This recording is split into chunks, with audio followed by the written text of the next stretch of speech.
Count of 12. 3, Oh. 2, 1.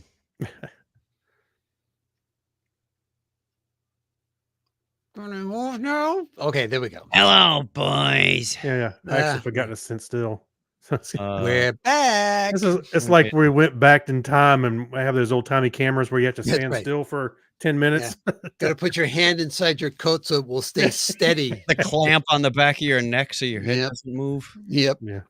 Good times. Good times. Actually, they used to have little tables just for that. That's why you see those little tables beside people. They would lean up against them. You remember Clinton, right? Oh, shut up. Still have your Civil War uniform? Yes, wait a minute now. Bring back the good old tin type. Clinton, you Come can't on. buy beer with these silver certificates anymore. No, you want those are You can cure anything. be careful, guys, because you're getting to the point where we go, so what was it like at the turn of the century? 1800s, Yeah. I guess what we're saying is we're old. There we go. Did we have a new sound effect for this episode, or are you still working on it? Still working on that. Okay. I gotta get some more samples to work on that. So that surprise will happen later. I did the exact same. Well, we'll talk about it later, but I did the same exact thing you were trying to do. You might do a better job because I'm employed. Wow. I think it's time for that. What is this, rip on Clinton night? Yes, so. Someone's going to get the airlock. So let's see. I can make a copy of the show notes just for me, and then... Warp Speed Roundtable. Which host is getting the airlock? Might be two this week. Even listener Diane's getting into it. The new sound effect, creaking knees. Hey, get off my virtual lawn. Get off my Apple Vision lawn. There we go. Apple Vision lawn. My artificial intelligence turf. All right, everybody got ye old show notes? We got ye old show notes. Okay. The current ye old show notes. Yes, current ones are that's key as well. If you read the one from like 3 years ago, that's probably not going to go over so well. Right. February 9th, 1824. I remembered well. Okay. Then we may begin in, make sure this is going to work. Okay. Good. Make sure it's going to work. Check the sound effects. Yep. Yeah, it's been a while since we used it. It's getting rusty. Well, we know that's working. Yeah. He's all right, always Eric. jolly. Just calm down. 5, 4, 3, 2. This is The Topic is Trek, episode 153 for Friday, February 9th, 2024. Coming up in this episode, Mars rocks. It's still award season. Voyager takes on a side quest. All that and more right now on The Topic is Trek. Soval, and thanks for all the Plomeek soup.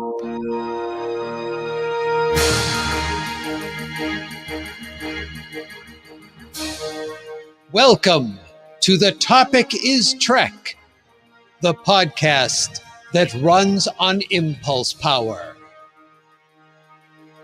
Join us for a journey where no show has gone before.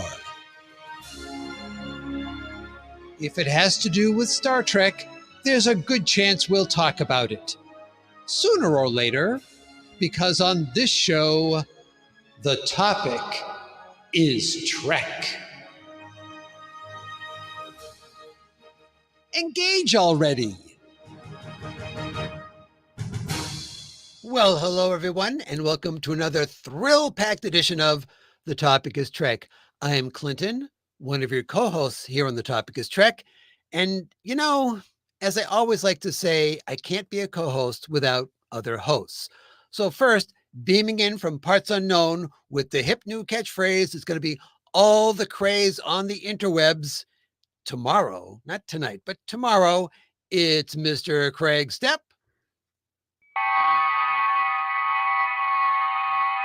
Yo, Adrian. Well, I mean, that's very targeted to a very specific person. So yeah. Adrian's going to appreciate it, but I don't know about anybody else. Okay. Well, If you come up with a greeting that includes every name everyone on the planet has, then yeah, I would say okay. that'll work. Well, it was on Planet Adrian. That's what it. Oh, Yeah. So we're addressing the planet. and as we know, if you're on planet Adrian, everybody's name is Chuck, Adrian. Got it. Chuck's not buying it. Well, speaking of somebody not buying it, also beaming in to join us is Mr. Chuck Tomasi.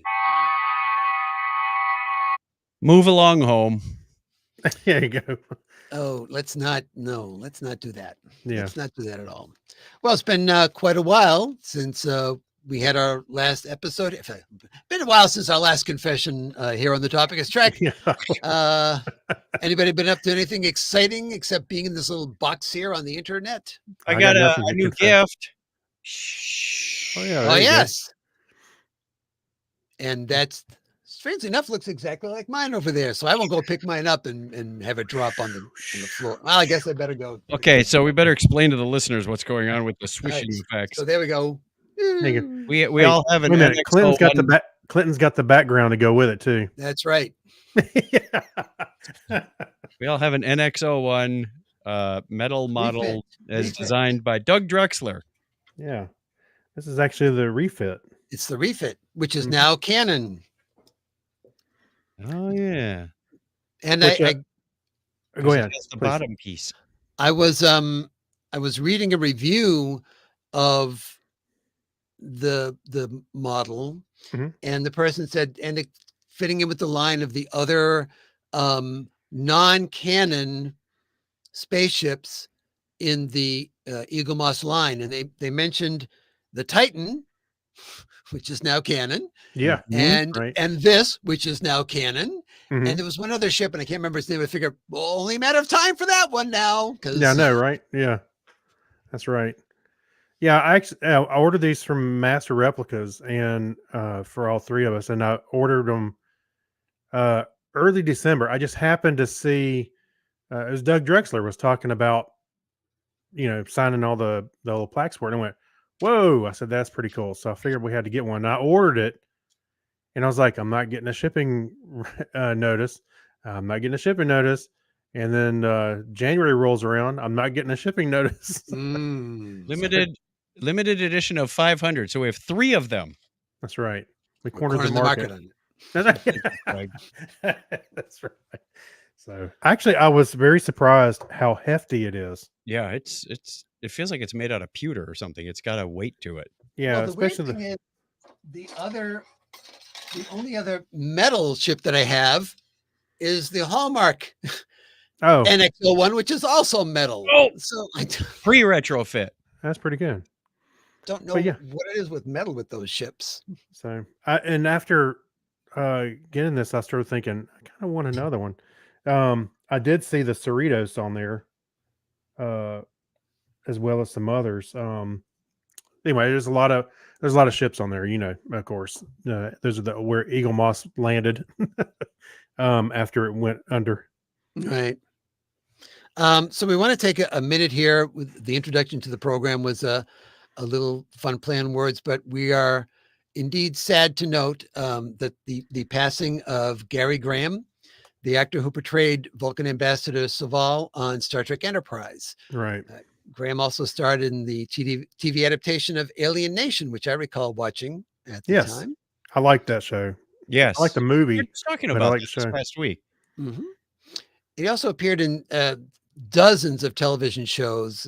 We're going to include his Internet Movie Database page to check out some of the stuff, and movies such as The Last Warrior and All the Right Moves. Gary was only 73. And from all of us here at The Topic is Trek, our thoughts go out to Gary's family and friends.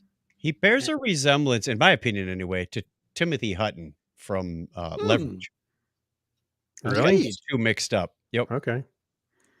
Oh, I also put in the show notes a link to the first piece that they released from the Axanar. That was supposed to be the Axanar movie, not the documentary part, but the part where he and another Mhm. Vulcan are walking in the city, and you can see Mount Soleil in the background. So Mhm. I've got a link to that as well in there. Yeah, I remember he was supposed to be in that. I He did. he they did film his stuff. Mhm. He they filmed some stuff, and then apparently they filmed some more stuff several years later Oh, for it. well, one thing I liked about his about Soval was on Enterprise was was he would had a tendency just to show his frustration with with uh with Archer and the Enterprise enough where you could tell it would come through, and then sometimes more than others. But when it was subtle, you could go, "Oh, he's getting agitated." Mm. He did a great job. I thought it was a good Vulcan. What I liked about his character is that his character developed over Yeah. the course of the 4 years. It Yeah, starts off going, "Ah, these You're not ready. You're humans." not ready. Yeah, Yeah. Yeah. and he ends up helping them form the Federation. It's yeah. just like, I give up. I'll just yeah, help you out. Yeah, but he was great on that show. I thought he was really indeed, good. indeed. All right, now comes the challenging, let's say challenging part of the show, Oh, because really? we're about to try to do subspace chatter. So we are going to ask Mr. Charlie X, Charlie, is it okay to do subspace chatter? You don't need all that subspace chatter. Thank you, Charlie. We Maybe really he'll appreciate. feel better after the Star Trek cruise. Boy, Oh, he's in okay, it. okay. Oh, he's He's going to be there. Charlie's going. Well, of course, I you don't don't know. know if he's going to be there. He could be just like fading in and out and fading in and out, or you know, I can maybe he. cosplay that. if he's anything, he's predictable. That's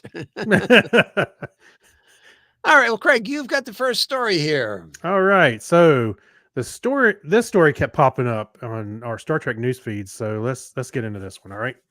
NASA Curiosity rover was out taking some pictures of rocks and dirt and all that kind of stuff on Mars. But one shot was a bit different from others. Looking at the photo, amateur astronomer Scott Atkinson spotted the unmistakable shape of the Starfleet Delta shield right there on the ground. And there it is. There's our It's in picture in the reverse. video. Yeah. He joked about it on X, writing, I bet Star Trek fans on the Mars Curiosity team smiled like Cheshire cats when they saw this new image appear on their screens. Of course, it wasn't a temporal incursion. It was just a rock that just happened to bear the resemblance of the emblem worn on the Starfleet personnel. I got a rock. Charlie Brown is on that team, by the way. But wait, there's a bit of a follow up there, Chuck. Although this sort of thing has cropped up on Mars before. You may recall back in 2019, we reported on a giant Delta shield that the Mars Reconnaissance Orbiter spotted. Much like something Captain Giorgio would have done. Very interesting. So we'll have links to that in the show notes for episode 153 over at thetopicstrek.com. I know what it is about Mars. It loves its Trek. I'll tell you that right now. You think when Giorgio and Michael Burnham were making that Delta shield in the sand, like, why are we suddenly taking An extremely sharp 300 turn. degree turn here? Georgia is like, whoa, it's back here, and right in the corner, and you can turn around. You are lost. Yeah, Admit it. We're going exactly in reverse. I can see there are the footprints right there. What are you talking I about? say we walked around in a circle, but we've been making some crazy angles here, lady. right.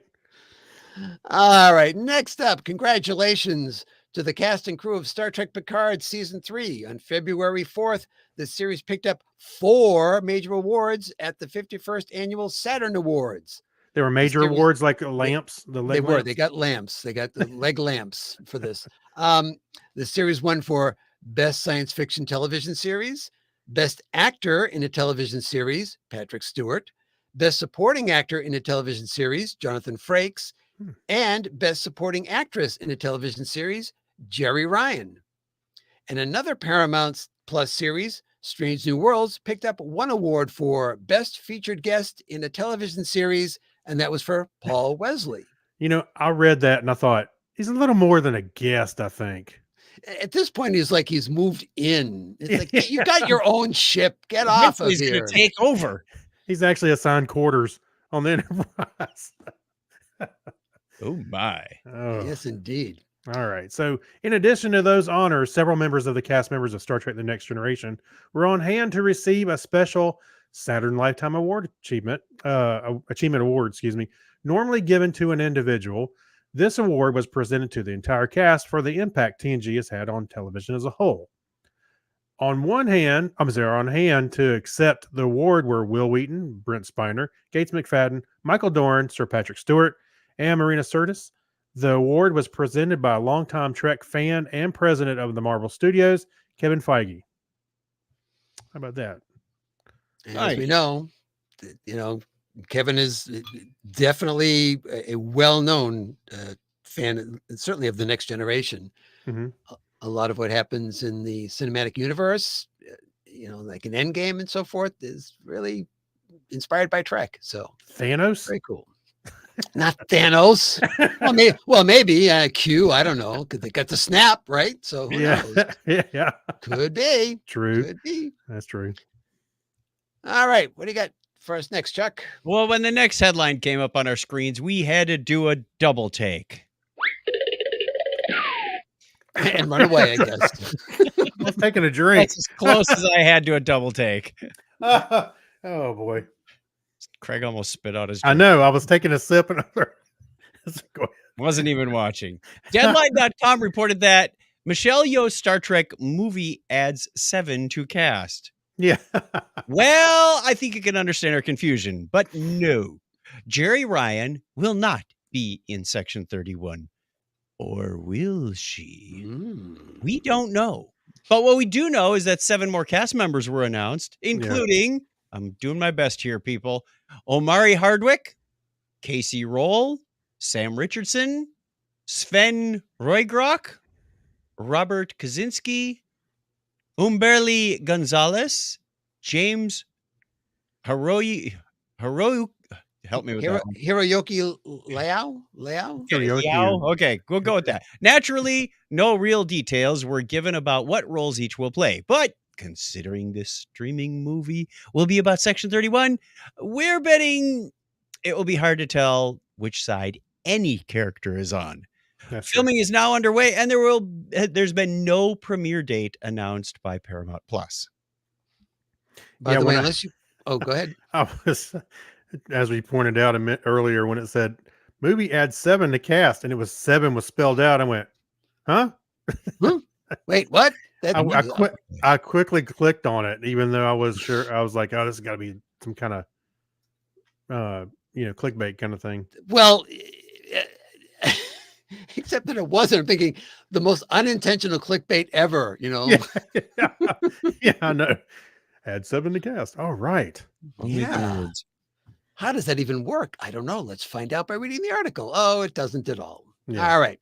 Next up, if you're not familiar with the Cinema Therapy YouTube series, it features licensed therapist Jonathan Decker and filmmaker, no relation, by the way, and filmmaker Alan Seawright. The two watch a movie and discuss the underlying themes such as friendship, mental health, and coping with hardship. In the episode released on January 16th, Decker and Seawright are joined by Amanda Gorman, 2020's inaugural poet. That's noteworthy on its own. Sorry, I keep flipping back and forth trying to change the slides. But in this episode, Gorman, a Star Trek fan herself, chose the film Star Trek 2009 as a springboard to discuss themes of coming together with shared common ground from different backgrounds and perspectives. They examine how Kirk and Spock learn to overcome their differences to work together. Mm-hmm. We'll have a link to the video in the show notes for episode 153. Soval, and thanks for all the Plomeek soup over at thetopicstrek.com. I might check out that YouTube channel. Are you guys familiar with I've watched several of these cinema therapy episodes. Have you guys watched any of them? No, this one's new to me. I'll have to go look it up. Yeah, I believe they've done Star Trek before. I think they did Star Trek 2, The Wrath of Khan. Oh, really? Okay. But they all sorts of movies and all sorts of different issues. And as a as a licensed therapist, Jonathan Decker is able to give some insight into different issues and what might be underlying issues with that. And it's fascinating to watch and to listen to. So be sure to check it out. All right. All right, Craig, what do you got? So, last year we reported on how Nicolas Cage told Yahoo that he was more of a Star Trek fan than a Star Wars fan. And, Right. you can enjoy both, Nick. Come on, give it a break. But what has happened since then, TrekMovie.com ran into Cage at the Saturn Awards, where Nick won the award for his portrayal of Dracula in Renfield. They asked Cage about the interview and if there was been any indication that he might end up in a Trek production. Quote, well, I'm not going to do Nicolas Cage. Do it as Dracula. Yeah, so I've been I've been hearing some talk about it, but nothing real since the 2023 interview. There were a few comments from Paramount, but who knows? But Cage had no interest in playing a villain. That'll make him an admiral and stick him in an office or something. He says, I want to be on the bridge. I want to be on the Enterprise. Well, yeah, who knows? Yeah, don't we all? But yeah, Hey, plenty of red shirts get caught on fire and die on the bridge too. Yeah.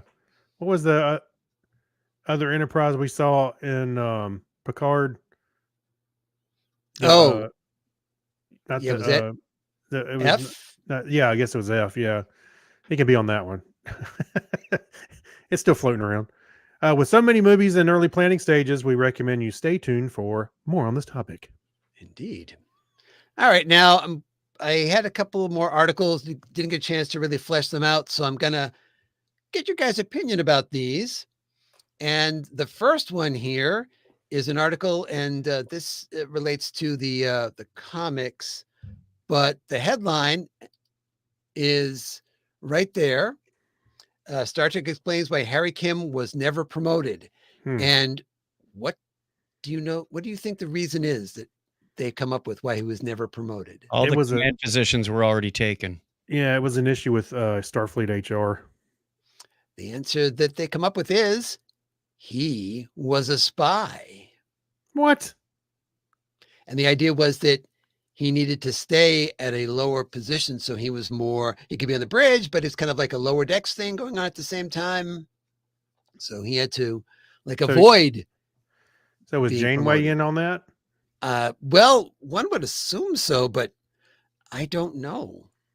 Did you think, well, he's really good sometimes, and then he drops, the coffee mug, and I just can't even deal with that. She felt like she needed to promote him. She just gave him a pip, said, put this in your pocket. He was a Klingon spy who unfortunately got caught in the Badlands and swept around. So that didn't last long. Now did it? Yeah. And the other story of interest was that we talked before about in the long pantheon of would-be Star Trek 4 movies, we had Noah Hawley's version of it. He's now said that they've gotten really far along in the production. Now we knew that they were doing pre-production on his movie before they pulled the plug on it, when the new head of the production came in and said, no, we're not ready right now for this. But he says that they've gotten as far as apparently as casting, because Kate Blanchett and Rami Malek might have been the people that starred in his was a one-off. We don't really know all the details of his, but so they wouldn't be playing necessarily any characters that we're aware of. In the interview, he says that he was actually kind of surprised that they got as far as they did in the pre-production on this thing, because they thought this is a kind of a really interesting, different idea. That's the same kind of thing a showrunner on Netflix goes, wow, we got 4 seasons in. I was surprised we got that far before they canceled us. Yep. Maybe. Oh, then they turned the balance sheet over and said, oh, there's stuff on the backside too, huh? Okay. Yeah, this is double-sided crap. I'd be interested in seeing that match up, whatever they're doing, I don't know what characters they're playing, but they're going to play Galadriel and Freddie Mercury, of course. It's going to be a really weird time travel sequence. It is wild. It dovetails with Quentin Tarantino stuff right there. It's a spinoff from Lord of the Rings. All right. And in Vulcan, Alberta, Canada news. Yes. Well, here we go, people. Congratulations to Mason Moore, age 9. Moore has been named the Vulcan Municipal Library's 2023 Eager Young Reader Award recipient. There you go. He read every Star Trek book they had in the. Possible. There you go. The fourth grade student was a bit of a reluctant reader when he first came to Vulcan's library, said manager Connie Clement. Moore and his family have been living in the Vulcan area for over a year now, with Moore, his mother, and baby brother coming to the library weekly. Nice. Wait, that kind of dovetails with this show tonight, what we're reviewing. That's right. So maybe Wait. he's even read this book. They've been coming to the library weekly, like they need help. They do. They just kind of WPAA? like flopping around, trying to get to the door, and somebody has to open it for them. They should be going to the gym. What? So you don't get a reading award for going to the gym. I'm sorry, that's not how it works. By the way, I haven't mentioned this before, so a bit more Trek related. The Vulcan Advocate is where we get a lot of these news stories from. The masthead for the Vulcan Advocate, to prove that they are, Star Trek HQ. Oh, Over look at the that. word Vulcan, there's an Enterprise. Yeah. Very nice. Right there in the masthead. Well, it's a starship. Okay. Okay. Yes, Apparently- it is a starship. It is a generic starship. No. Apparently, it could- Constellation class. It could be a stand-in for a number of ships we've seen on Star Trek over the years. Or Well, pizza they have their own Oh, yeah. right out front. ship as well. So it That's right. could be that. Yeah. Could very well be that. All right. That wraps up the news stories. However, we have links to 117 additional stories. That's what happens Broken up- when you don't show up for work. I'm telling you, broken up No by kidding. series, movies, and other categories. Those are just the ones from today. The inbox piled up fast. Mhm. Now, they include stories about the frantic pre-production process for Star Trek Beyond. And Justin Lin has some interesting stories about the writing going on for that one and how he and Simon Pegg each quit several times during the process of writing the thing. I know. I'm actually surprised it turned out as good as it did. Indeed. After all that. Part of it is he was brought in, he gets this phone call from JJ saying, "Hey, you like Star Trek? Yeah, well, you want to do a Star Trek movie?" Oh, he's going to ask me to come over and watch a movie. Yeah. He gets okay, you're going to be the director. Great. Let's get moving on. By the way, it's got to be, pre-production starts in 6 months. What? Yeah. Now, pre-production means that you're telling the costumers, the rough idea of what you're going to have for aliens, the makeup people, Yeah. if you're going to need special sets built. So you have to know in 6 months, pretty for certain, what this script is. And therein lies a lot of I'm quitting. I'm glad that people walking out of rooms and having all sorts of struggles. But yeah, you're correct that it's very surprising because that movie came out pretty darn good. It did. And you know what? That whole scenario you just laid out there sounds like at work somebody forgot to call me 4 months ago for a project. Oh, by the way, and next week we got to do this. So there's also a story there about how the actor who played Tuvix really feels about what happened to his character and how Shatner feels about A.I. Kirk. So all that and much, much more in 117 articles. But with that said, it's time for one of my favorite parts of the show. And that's when I get to say, goodbye, Charlie. I want to stay. I'm just going to play that at the end of the cruise. Yeah, I want to stay. You need to cosplay as Charlie on the way out. Well, your name's there. You got the name right. Yeah, see? Yeah. You just need that. You just need that outfit. It's pretty simple outfit that Charlie has. And you need to be translucent. I don't know how you're going to pull that Yeah, off. that part is a little harder. You get to do. slap people on the backside? You don't do that, Charlie. We explained that to you before. stand at one of the I'm out. exits. Yeah. All right, so it's time to head out on our main mission with an appropriate sound effect. How about that?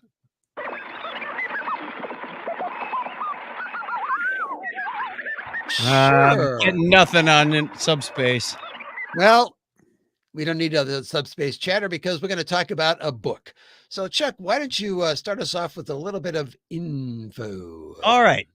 This is a book, Star Trek Voyager, novel number 6, The Murdered Sun, as in S-U-N, not S-O-N. First published in February of 1996, written by Christy Golden. And Christy has written many novels and several short stories in the fields of science fiction, fantasy, and horror, including over a dozen World of Warcraft and StarCraft stories. She's also co-authored 3 books from the now finished Fate of the Jedi series of that other Star name franchise. That The shall Star not be Lost? named. Golden wrote novels based on Steven Spielberg's Invasion America animated television show, and film producer and screenwriter Harve Bennett was so impressed with her work that he invited her to Hollywood to write for the show. However, the show was not renewed for a second season. The Murdered Sun was Golden's first Star Trek novel. She's gone on to write a whopping 14 more. Wow. Some people don't know when to quit. The majority of which were centered around Star Trek Voyager. And the short synopsis for this book is, when sensors indicate a possible wormhole nearby, Captain Janeway is eager to investigate, hoping to find a shortcut back to the Federation. Instead, she discovers a solar system being systematically pillaged by a warlike Akurans. Akurans? All right. The last thing Janeway wants is to get caught up in somebody else's war, but to check out the wormhole and to protect the innocent inhabitants of Varuna 4. She has no choice but to take on the Akrans. But who knows what unexpected dangers lurk beneath the crimson glow of the murdered sun. We have wormhole. There's coffee in that murdered hole. Yes, exactly. Lieutenant Paris lay in a course. Actually, coffee is mentioned before you get to the end of the first page of this book. Really? Dear heavens. Of course. So, you know, with Janeway, it's all about the coffee. Why don't You you might just have go a problem get the doctor if- to just inject some caffeine? And interestingly enough, at one point she actually has tea, and she's not going, ugh, tea. She's having some, I think it's herbal tea, even. There's some green tea in that nebula. Yeah, and people go, so who cares? Does it have the same kind of ring to it? No. Hi, Biscus. Hey. All right, as outlined there, the long-range sensors on Voyager detect a possible wormhole in a nearby planetary system, and they say, hey, it's almost along our way. Let's go investigate. Maybe we'll be able to get home early. But instead, they find something weird. It's this thing that they call the concavity, because it has the characteristics of both a wormhole and a black hole. What? Yeah, a huge black hole. And it's consuming the sun in the system, which is on the verge of becoming a red giant. But the weird thing is that the gravitational pull of the concavity is minimal, and the sun is far too young to have reached the red giant stage. The concavity is aging the star by pulling away hydrogen at a rate much higher than the weak gravitational pull should allow. And there are still indications that there is a wormhole within the black hole. So we're going deep. Possible. We're going deep into the matrix here, people. That's right.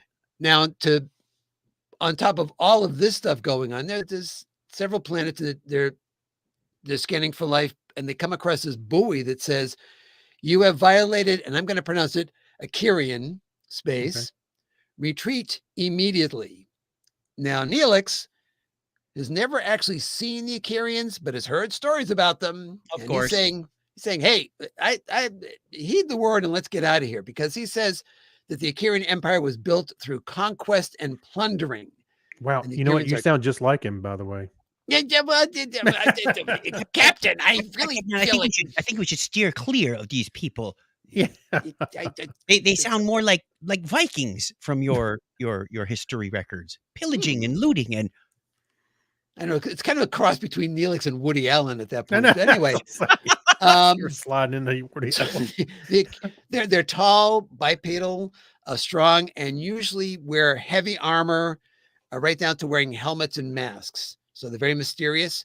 They have warp capability and shields technology, and he just says, "Let's get out of here." But the problem is that Voyager can't assess whether or not there actually is a wormhole there unless they go into the system because they just can't get good enough readings off of this thing. Mhm. So as they're going through the system, heading towards the this concavity, they get a hail from the planet Varuna 4, and the crew gets their first glimpse of the Varunans, sort of a tall, muscular humanoid lizard. And Chakotay is instantly struck by the similarity between them and one of his animal spirit guides in his visions. Hmm. So he feels an immediate connection to these people. And they're speaking with with Nata, who's a Vahai or an elder of their people. And she says that this concavity they refer to as the Sun Eater. It showed up several millennia ago, followed by the arrival of the more technically advanced than themselves Akirians. She says the Akirians are able to cause the ground to tremble. And they began almost immediately taking away some of the Varunians, and they still do. They just come and take a few of them whenever they want. Eventually we'll get them all. What she describes is clearly they're beaming them onto this ship. Okay. Oh. Now, the Varunians have just entered the space age, and they barely have satellites up around. So they don't have the ability really to fight back against this. And Tuvok says that the planet will become inhospitable to life in just about 24.3 years because you've got a giant red sun that really shouldn't be a red sun at this point, bearing down on them, and it is baking their planet. Mm-hmm. And so they're suffering under harsh conditions as it is. Just as that's happening, as if that's not enough, Yeah. a small Varunan scout ship, because they do have some capabilities, appears out of the concavity, like just comes right out, and is followed by two ominous-looking Akirian vessels. And they fire a gravity distortion wave at the scout ship, and they destroy it.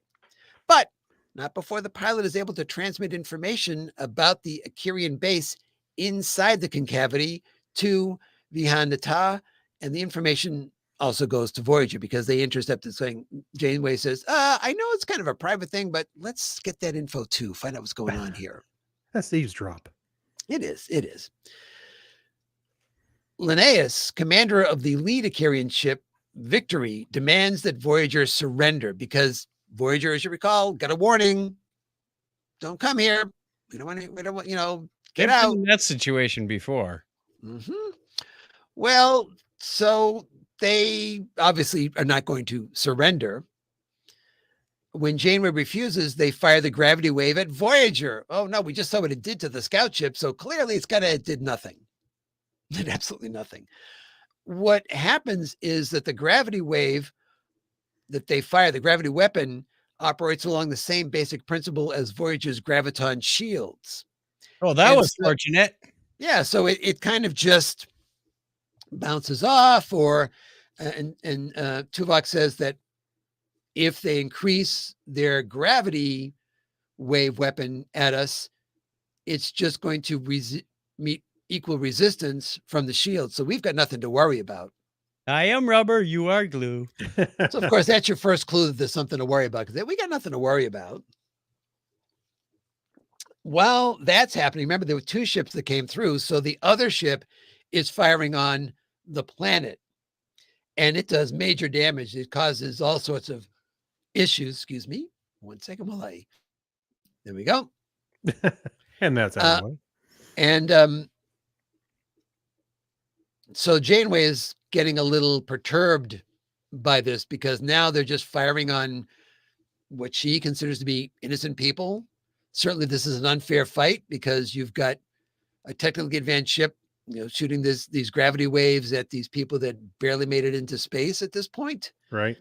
So she fires some warning shots across the bow of the ship, firing at the planet, and they just keep firing away.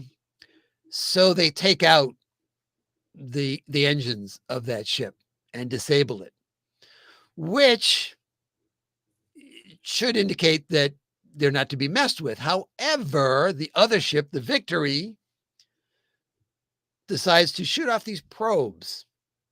And there's 5 or 6 probes, and the probes come out, and they're very small. And Janeway's trying to figure out, are there people inside those things? Well, she doesn't want to fire on it because she doesn't know if there's anybody on them. So far, they haven't killed anyone. They've just disabled that ship. Mhm. They're trying to figure it out, but apparently there's distortion from the gravity waves. So the sensors aren't able to get a lock to figure out what's going on, and they're getting closer and closer and closer. But everyone's going, okay, so if it's like the other thing, they're just going to bounce off. Well, apparently not so. What happens is that they latch onto the shield because they have shields themselves, and they begin sucking away the shield from Voyager, making a hole in the shields. Oh, Yeah. Nothing That's to not worry good. about. Nothing to worry about. Everything's Yeah. fine. yeah. And of course, Victory then takes advantage of that and fires, and it does damage. And these spheres keep getting larger, further apart from each other. So the hole keeps getting bigger and bigger and bigger. When they're able to determine that there is no one inside the shields, inside the spheres, Janeway says, great, take them out. And they shoot and destroy one of them immediately. And then the second one explodes. And the third one explodes.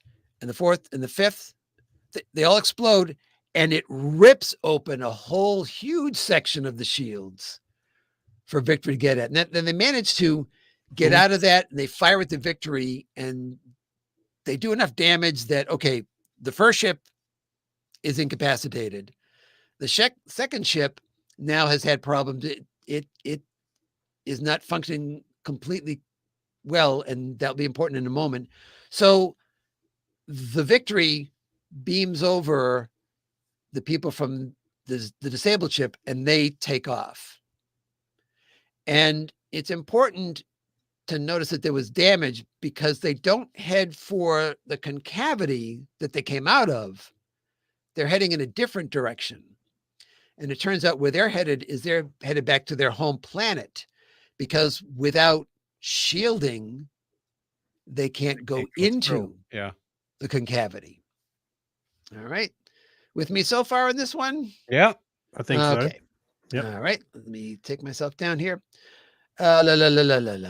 So Janeway is obviously very interested in the concavity and wants to find out, is there indeed a wormhole inside this thing? And so far, nothing. She asks what damage was done to the plant. She asks Mata, the elder, and there was thousands of people apparently were killed, and they destroyed 2 of their hatching pits, which is where the younglings are all in these pits together. And when someone wants to have a child, they go and they get one of the children. So first, somebody's confused. So you don't know who the parents are of these children? Does that matter? Everybody's wanted. Everybody's loved. Why do we need, why does it matter to us about that? I'm thinking, well, there's things about inbreeding you might want to check on, but Child support.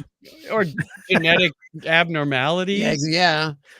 Child support. Yeah. All that stuff.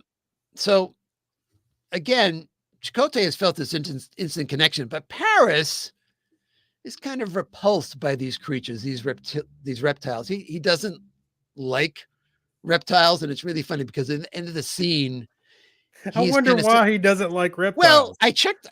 He's a salamander. I checked the star date. This is before that, and he and Janeway have a conversation, like a 2-line conversation about this, and he says, I don't like them. And she says, oh, I kind of like lizards. I'm going, you'll change your mind later on. More of an amphibian person myself. Yeah. Clinton, they call that foreshadowing. Yeah, but it's Snakes. Why did it have to be snakes? Right. so at that point, they want to go down and lend some aid to the Varunians to help with their injured, but apparently they also have some sort of plan for how they might be able to. The Varunans have some indication that they might be able to help in this fight to regain their freedom, if you will, from the Akarians. So Janeway sends down Chakotay because he wants to go down there and speak with them. He feels like he can ask questions that no one else would think of, because it seems like these people are very much like his people. And he thinks that he can make that connection. They send down Torres and they sent down Paris, because if there's some way for them to be fighting back, that they have some sort of ship, like we saw that little scout ship, then maybe they can lend a hand with some repairs. You're walking that fine line here, however, because you're treading the edge of the prime directive at this point. And at one point, Torres, looking at one of the ships that they have, has a conversation with Chakotay saying, they're real close. They're real close to having like, cloaking devices and these other things. And if I just put a little bit of, and he said, no, can't do it. And she's all upset at first. And he says, hey, look, don't concentrate on the stuff that you can't do. That's not going to help anybody. Concentrate on the stuff that you can do. Take what they've got and make, the best of it. Well, it turns out what they have is actually pretty nice, because although above ground, it's a wasteland on this planet. Below ground, they come across this, what Paris describes as this beautiful, beautiful little ship about the size of a shuttle, but it looks like a hawk, but the wings are turned backwards. Okay. And this is an ancient ship from the ancestors. And they've spent forever trying to understand, relearn this technology about how to use this vessel. This is something that Torres and Paris are able to help with, because they've gotten very far along in figuring things out. But these, the people from Voyager can say, oh, well, this is a, and that's a, and you do this and you do that. And that's how that works. Mm-hmm. And it's fortunate because the Varunans have photographic memories. So as they're being instructed what to do, they may have questions about it, but they don't have to say, could you go over that again? Because I don't really. Right. Now, we talked about the stories that the Varunans have. And in this case, it becomes very important, because Chakotay, speaking with Mata, she tells him the story about, what is it? Let's see if I've got that specifically listed out here.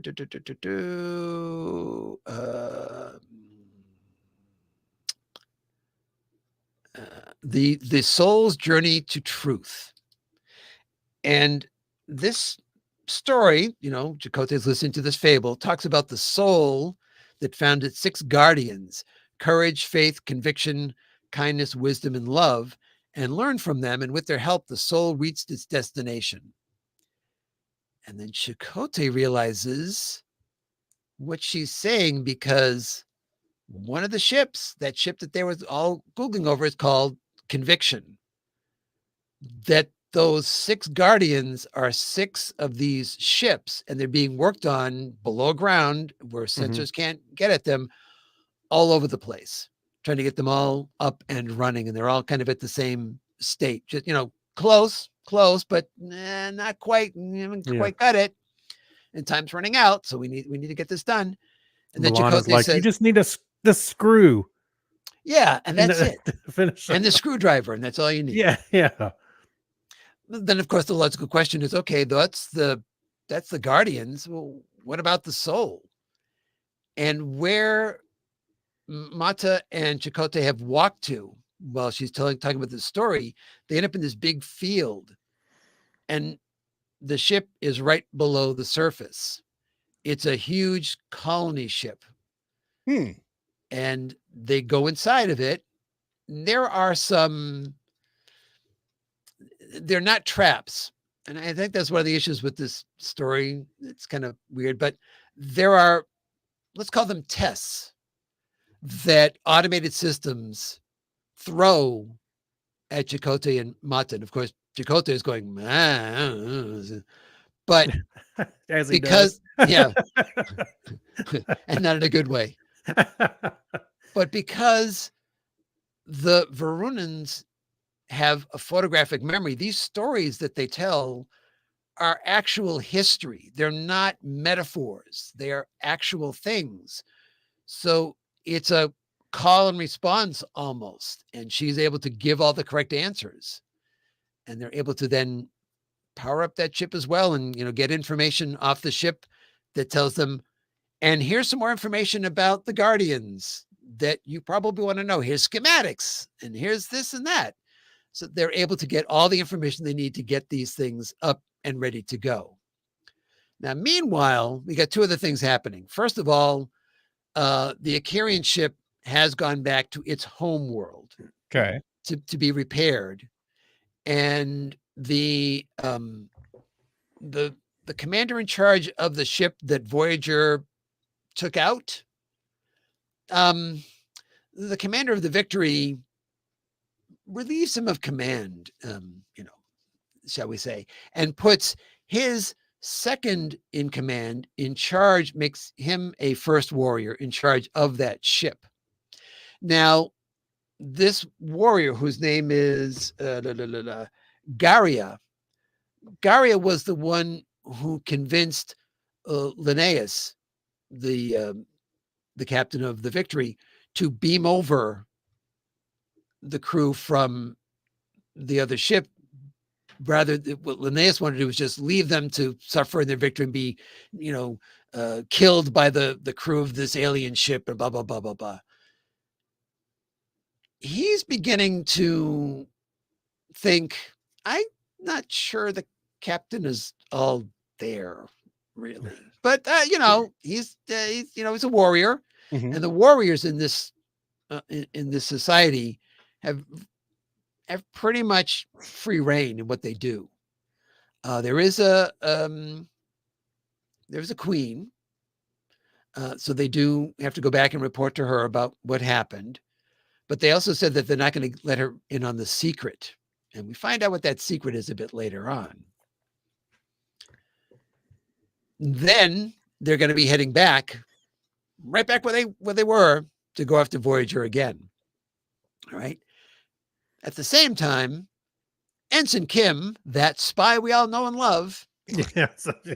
has been working with the information that they got not only from that Mhm. intercepted communique between the Varunan scout ship and the planet, but they also went over to the disabled Akarian ship, and Kim was able to easily get into their computer system and get a bunch of information off of there as well. So he puts together this entire presentation about the Akarian Empire and how it came to be. And they were the home world of the Akarians is a not very nice place. It's a hostile environment. So they have gone outward to expand off of the planet. So they have several captured planets along the way, but they kept going further and further. They eventually ended up in the Varunan system, where they found this concavity. And the concavity, they decided, I guess we're going to go inside this thing. And they had, at that point, they had shields, because this is millennia ago that they did this. they went inside, and not only do they have a base inside there now, but when they went inside, there is an entire planet inside the concavity. Wow. And the planet is a dead world. And on that dead world, the Akarians were able to essentially mine the information of a more technically advanced civilization than their own. And the military decided to keep that part of the information from the folks back at the palace. Stupid military.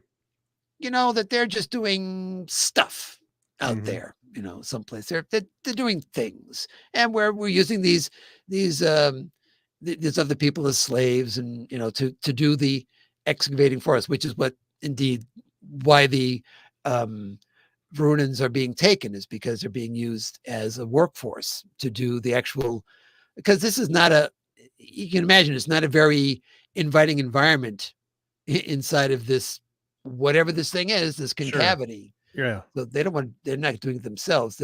They have guards in there, but they're not doing any of this themselves. So he explains all of that backstory. And then there's one more thing that he says. Oh, and by the way, I've got I know they always have their helmets with the masks on, but in one of these recordings, I found a picture of one of them without their masks on. And end of chapter. As Janeway and Tuvok look at this picture. Now, I'm going to go off. I don't have a lot of notes at this point, but we're kind of at the point where I feel like the strengths and weaknesses of the story are showing, because that conversation that Kim has with Janeway and Tuvok, which is not even a third of the way through the book. Right. Okay, so they've got masks on, so you can't see their faces, and people are shocked when they see who those faces are. It could be one of two things. It can be either the crew of Voyager in some sort of weird time travel thing, Mhm. or they can look like the Varunans. And guess what? What? Yeah, it's the second one.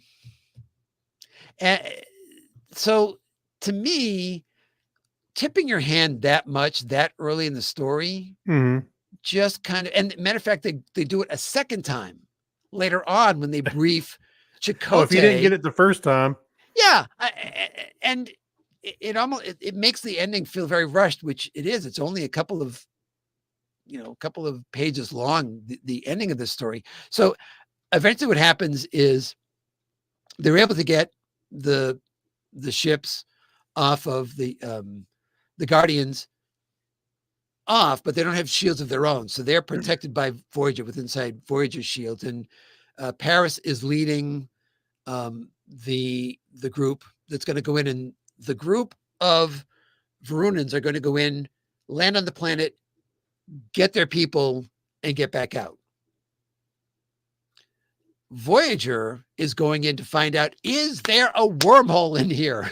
Well, yeah, that's kind of been Right. the whole point of the story. Right. So they still don't know whether that's the case. By the way, by this point, Paris is, no surprise, overcome his aversion to look, made some friends, so he's kind of changing his whole attitude about stuff, which pleases Janeway, because he's been showing a lot of initiative in the story. And this is really a Janeway, Chakotay, Paris story, because obviously the story is usually centered on a couple of characters.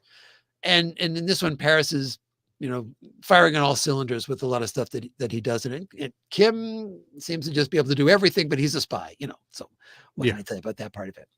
So when they're about to go in, all the Akarian ships show back up, because timing is everything. And Voyager has to fight off those ships and protect the little scout ships and get through the concavity and get inside. The little ships have to break off. One of the ships comes into pursue. Now, the ship that comes into pursue, well, Linnaeus, the guy that's going, I'll get you and your little dog too. I can I can take this down now because this was my really rough of what a Varunin looks like. It's kind of a lizard person. I put a little they have a white mane I like that that. goes down the back, and they wear robes and so forth. So Looks like it's from the Dark Crystal. yeah, kind of. Or gremlins. Yeah. And Kieran kind of looks that way, if you will, just Right. armor, and they got horns on the top of their helmets and so forth. Anyway, so the ship that comes in is the one captained by the person who was questioning whether or not Linnaeus was in his right mind. And he's been doing some stuff since they've come back that is still a bit bonkers. The attack moves he's been making, and the kind of that con level vengeance type of overriding reason type of thing. So when keep remembering, Garia goes inside, he doesn't follow orders and seek out and attack Voyager. They talk, which is something that Linnaeus said, do not communicate at all with these these aliens. Don't. And he goes ahead and does it. Janeway says, look, when we leave here, we're blowing this thing closed. So I think you should just spend your time getting out of here. So he thinks about it and he goes, that's probably a good idea. Matter of fact, what you need to do first is go and get your guards off of the planet, because we've already taken the Varunans off the planet. So, off that dead world. You might want to get your people and then leave. So as Voyager turns to leave, the other ship turns around and doesn't go for Voyager, heads towards the planet to pick up its people.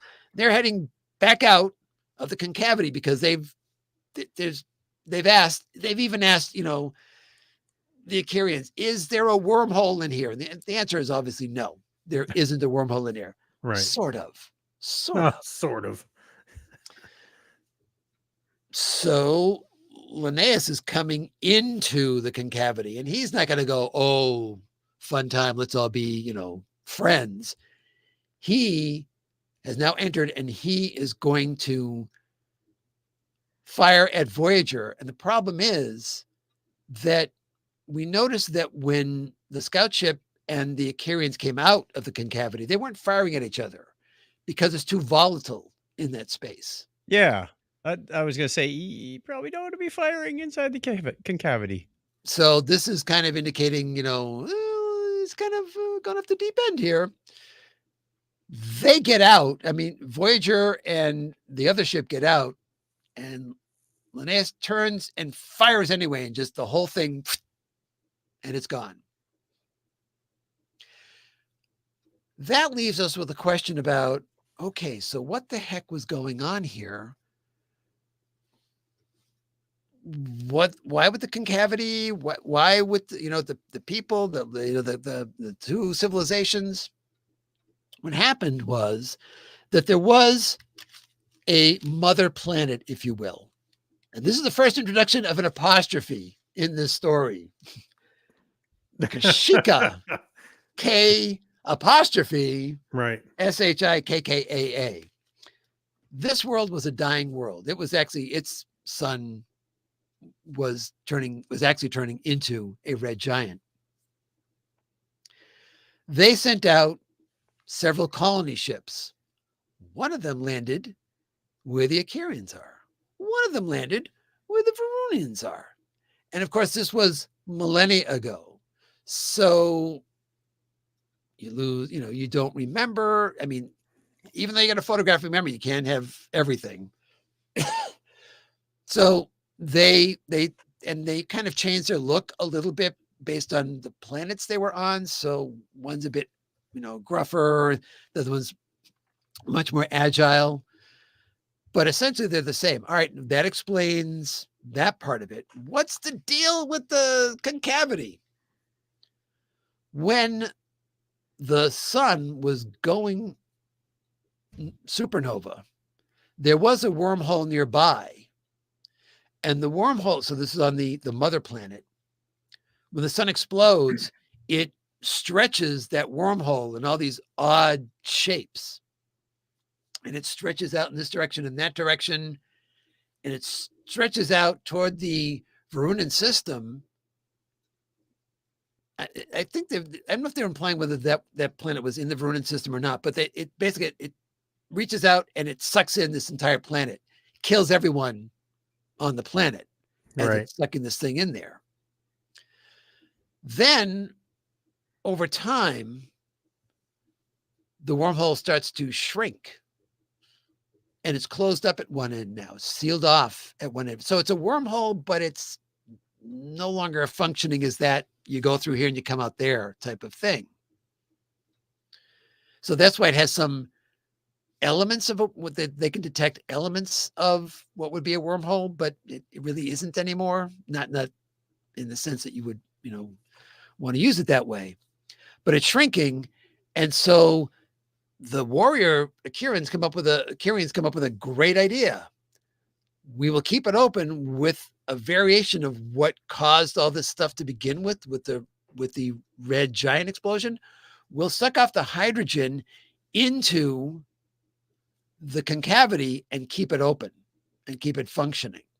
So they are killing the entire planetary system so they can keep it open and keep mining the planet. And now that's gone.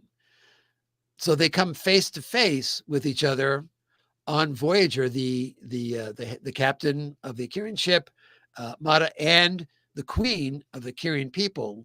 And we get another slide presentation on the holodeck explaining all of this. And it's kind of a beginning of an understanding between these two races, because now they kind of really need each other. The Varunans can't stay where they are. They've now have a century rather than a quarter of a century to get off of that planet, but they still got to get off of it.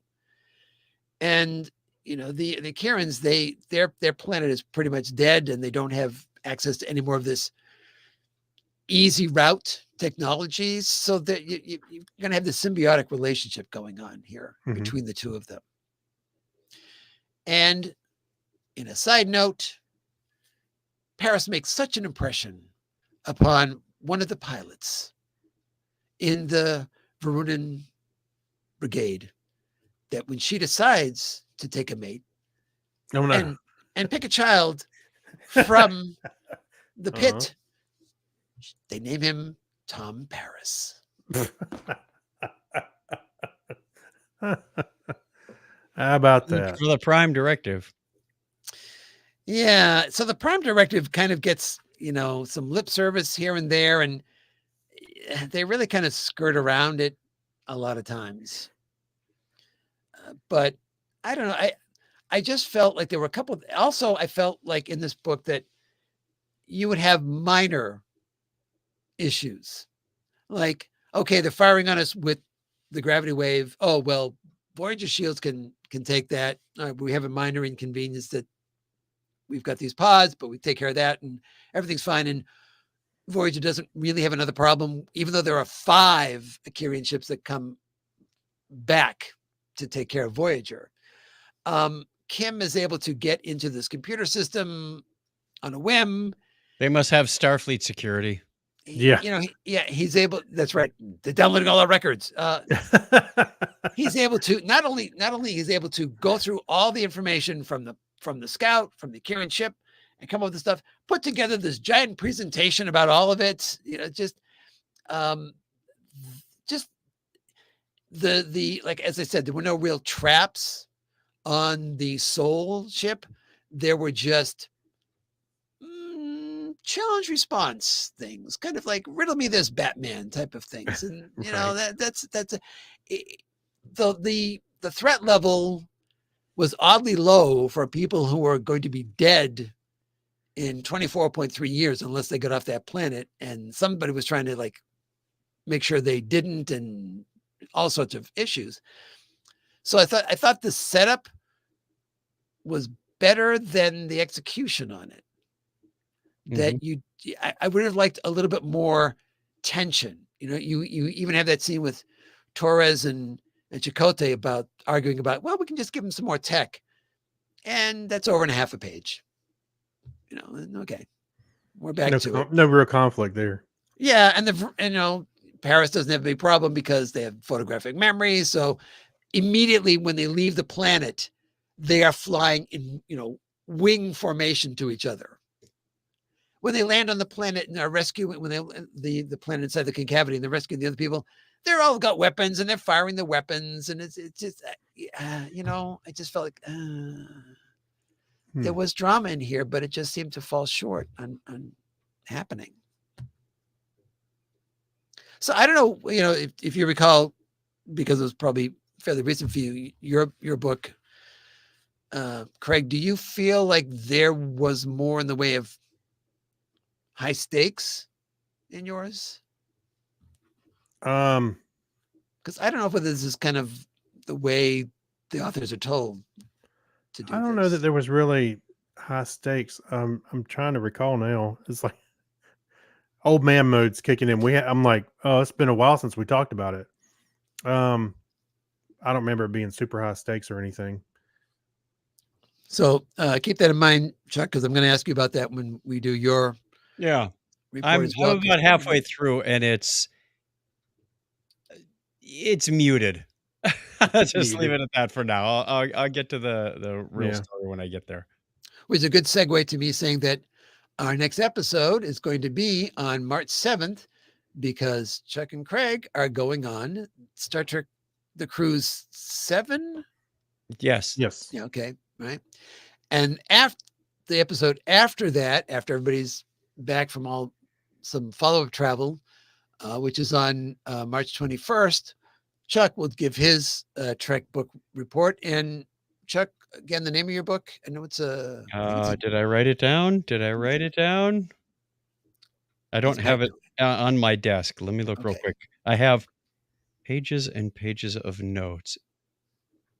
It is called DS9 Vengeance. Okay. All right. And then after that, we're still not sure when Discovery is going to premiere. I mean, we're in February now. Just give us the date. You have April 4th on here, and I think I did see that floating around today. Oh, I hope so. Well, I mean, we're planning on that being the review of the first Discovery episode of the season. Our backup plan is to do, and we'll do this some other time if it doesn't happen then, is to do a show and tell of different Star Trek things that we all have. And probably closer to that, I might want to say, if people want to send in photos of, you know, some Trek things that they have and a little story about, you know, what the deal is with those, we could show those at the same time. Right. We'll do that. Remind people about that a bit later on. All right. So I want to make sure IMDb is showing episode 1 as April 2024. Yeah. Well, I'm hoping it's on the 4th because, you know, it's just been such a long time and it's right there. And my feeling was that because they're doing that sneak peek of the first episode at South by Southwest, it's got to, you know, if you're talking about April and that's in March. So it's got to be early on in the month. I just can't. So hopefully it'll be April 4th. May the 4th be with you. Indeed. Hey, by the way, just to let you know, a side note, today they on the Star Trek YouTube channel, they posted behind the scenes of the Star Trek Very Short Treks, where they were talking with some of the developers. This is kind of a puff piece, but you know, the artists that were working on it, rather, they kind of show their process a little bit and talk about it, making it. Oh, so that's not the one where the person was saying that, you know, we had 10 stories and, you know, they chose 5 of them. And I'm thinking, and one of them was Worst Contact. What the heck were the other ones?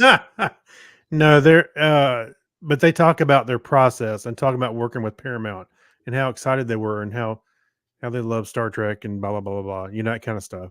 Right. And anyway, you can go check it out. It's a short video on the Star Trek YouTube channel. Okay, cool. All right. Any other business before it's time to refill the dilithium chambers and warp on out of here? I do not. I'm gonna have to go look at my notes from my book, like you mentioned. I don't remember the stakes being super high or anything. Nothing The here. stakes, the stakes could never be more middle of the road. All right. Well, since it's about time to refill the dilithium chamber, you can find me, Clinton, at Comedy Forecast, all one word with the number 4, for my audio theater podcast. That's right, Nick. It's an audio theater podcast. Let it go, Clinton. It's okay. Well, did I mention anything about Conan this week? So, see, I didn't do that, did I? Just now. Darn it. Tricked myself. Streak broken. And and who speaks for you guys? I'll do it.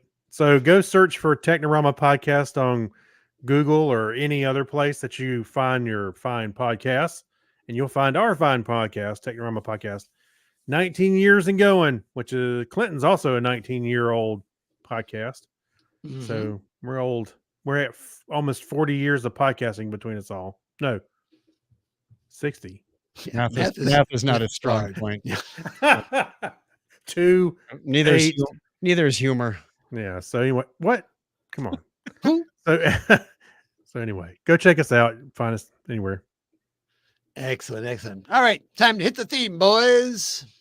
I gotta hit the volume first. Oh.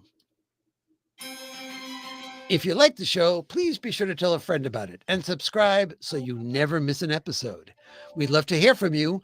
Follow us on X at The Topic is Trek, visit our Facebook page, or visit thetopicistrek.com. Until next time, on behalf of Chuck, Craig, and myself, I'm Clinton, thanking you for listening. And as we always say here on The Topic is Trek, don't Put on the a red shirt. Don't you look like this guy? I don't know what he's doing, but that's not the face.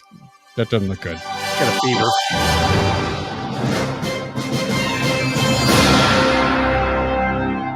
Kind of turning to his own red sun. Done. All right. Yay.